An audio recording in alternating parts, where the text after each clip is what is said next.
Many people push their hips upward as they rise. Unless you're doing a pike push-up, keep your body in a neutral position.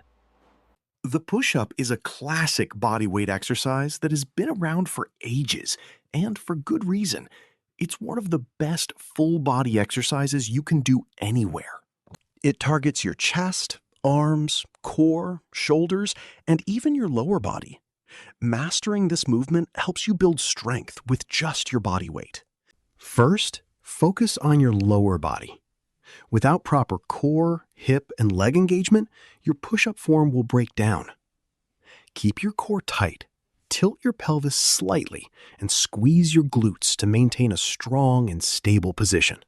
For upper body form, place your hands at about a 45-degree angle, keeping them aligned with your shoulders. Breathe in as you lower yourself down, and breathe out as you push back up. Avoid letting your elbows flare out. Keep them close to your body and pointing backwards for better strength and control. Master your form, stay consistent, and your push-ups will become stronger than ever.